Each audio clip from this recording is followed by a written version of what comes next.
Welcome to Calculus. I'm Professor Greist. We're about to begin Lecture 3 on Taylor series.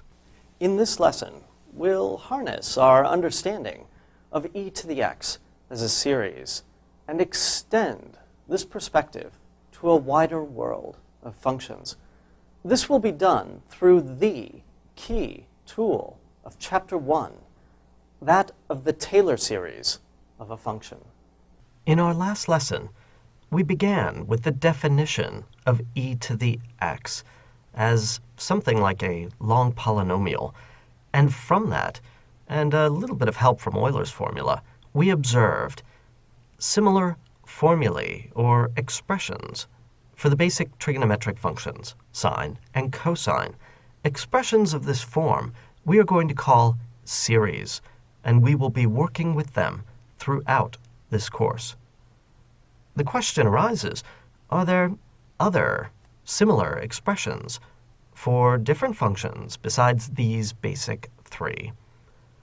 The answer is an emphatic yes. We're going to work under the assumption that every reasonable function can be expressed in the form of a series as a constant plus some other constant times x plus a third constant times x squared, etc., for some collection of constants. Now, of course, strictly speaking, this is not true. We need to be careful about what we mean by every and reasonable. For the moment, let's pretend that this is true and see where it gets us. We are first led to the question, how do we figure out or compute these coefficients? The following definition is critical.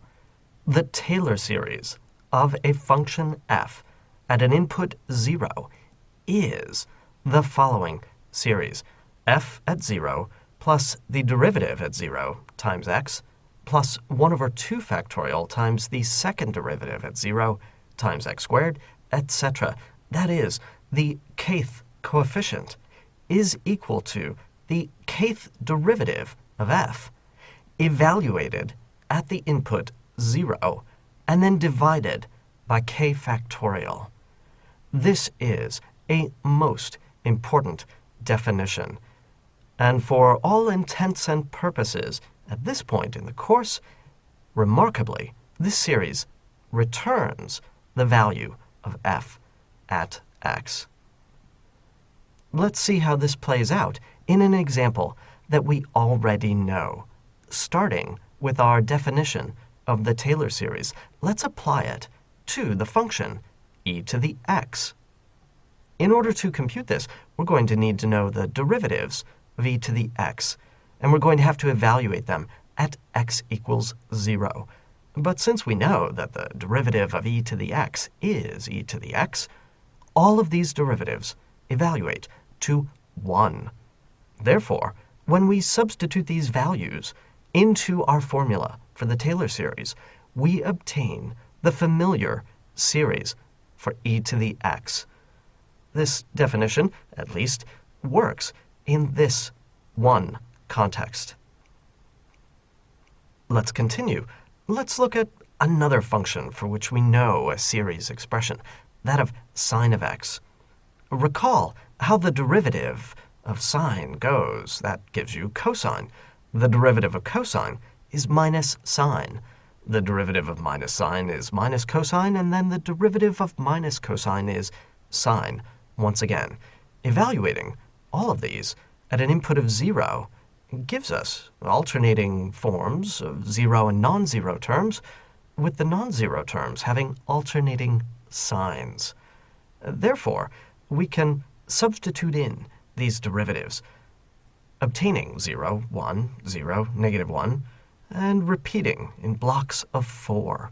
When we write out the resulting Taylor series, we see, once again, the familiar form x minus x cubed over 3 factorial plus x to the 5th over 5 factorial, etc. This is the expression for sine of x. It seems clear that this ought to work in other contexts as well, but let's just check it. For example, if we work with cosine of x, then, well, the derivatives of cosine follow the same pattern as before. Evaluating those to 0 gives us the same numbers as before. Why do we not get the same series? Well, because when we evaluate these derivatives, the sequence of numbers is shifted. F at 0, that is cosine of 0, is 1. The derivative at 0 is 0. -1, 0, 1, and the pattern continues. When we simplify this expression, we see that all of the odd degree terms have 0 coefficients, leaving us with only the even degree terms in this series, and with the now familiar alternating signs, giving us our familiar expression for cosine of x. And so, it seems clear that we ought to be able to apply this method to other functions as well. Let us do so with another function that is at least reasonably simple. What would a very simple function be? Well, let's take a polynomial. In this case, x cubed plus 2x squared minus x plus 5. I know that we can differentiate this with ease. If we evaluate this function at 0, we obtain the first term in the series, namely 5. If we take the first derivative of this function, what do we get? Well, 3x squared plus 4x minus 1. Evaluating this at 0 gives us what? Well, that gives us -1. Therefore, the next term in the series expansion is -1 times x. Continuing, if we take the second derivative of this function, we will obtain 6x plus 4. Evaluating this at 0 gives us simply 4. Therefore, the next term in the Taylor series is 1/2 factorial times 4 times x squared. The third derivative of this function is very simple. It is exactly 6, independent of where we evaluate it. Therefore, the next term in the Taylor series is 1/3 factorial times 6 times x cubed. What happens when we take higher and higher derivatives? Well, the derivative of a constant is 0. Thus, all of the higher derivatives vanish, and all further terms in the Taylor series evaluate to 0. So we can drop them out without consequence. Rewriting, using a bit of simplification, gives us the Taylor series for this function as 5 minus x plus 2x squared plus x cubed. Let us take a look at our work.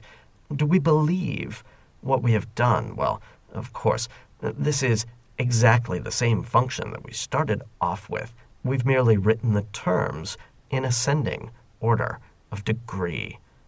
This seems like a trivial example, but it is actually very crucial.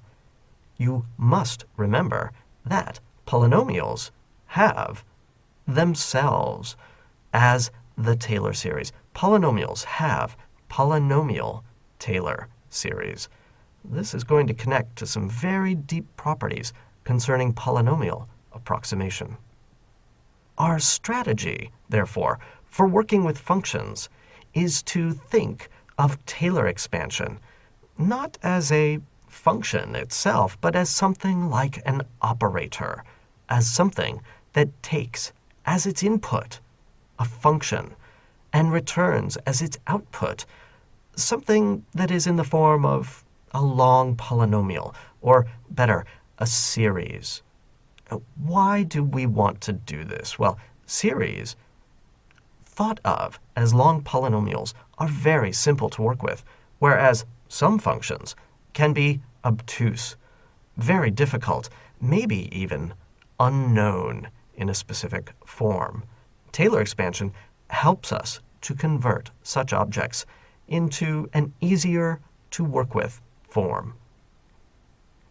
Indeed, Some functions really can't be defined well except as a Taylor series. Here's an example that I'll bet you've never seen before, though it's a famous function. This is the Bessel function, J0, that is most easily defined in terms of its Taylor series as the sum, k goes from 0 to infinity, -1 to the k, times x to the 2k over 2 to the 2k times k factorial quantity squared. That's a bit of a mouthful. We could write that out, and we would get something that doesn't look too bad. There are a lot of complexities in the coefficients there. How might we understand this function? Well, let's see. The general form of it is reminiscent of the expression for cosine that we have derived, in that it has alternating signs and only even terms. But notice that the denominator of the coefficients is growing very rapidly, much more rapidly than k factorial or even 2k quantity factorial. We might therefore anticipate that the graph of this function looks something like a cosine wave, but with a decreasing amplitude as a function of x. Have you ever seen such a function before? Maybe you have.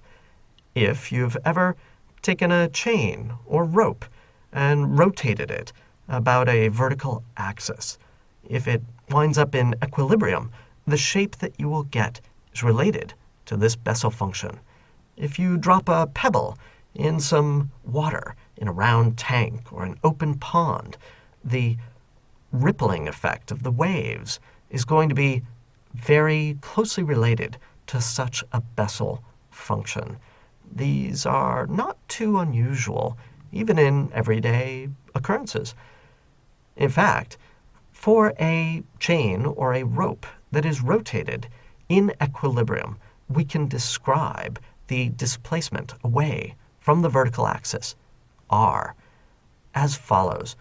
This r is proportional to the Bessel function, J0, evaluated at 2 omega over the square root of g times the square root of x.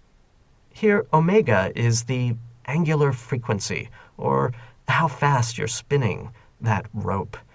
G is a gravitation constant, and x, most importantly, is the distance not from the top of the rope, but from the bottom of the rope. Now, you don't need to remember this formula. You don't need to know how it's derived. What we are going to look at is what happens when we substitute these values into our Taylor series for the Bessel function. One of the things that we can conclude from this Taylor series is that if x is reasonably small, if you're near the bottom of the rope, small enough that we can ignore some of the quadratic and higher order terms, then what's left over looks like a linear expression in x. R is proportional to 1 minus omega squared over g times x. That tells you something about the slope at the end of the rope, namely that this free end is swinging with a slope that is proportional not to omega, the angular frequency, but to omega squared. The faster you spin it, the more the slope changes. And we can say exactly what rate that change is. It's quadratic. You can try this at home with a piece of heavy rope or chain. This lesson has given us a new definition, that of Taylor series, as well as a new perspective, the idea that expanding out a function into a long polynomial or series is advantageous. Next time, we'll consider the question of how one can effectively compute these Taylor series.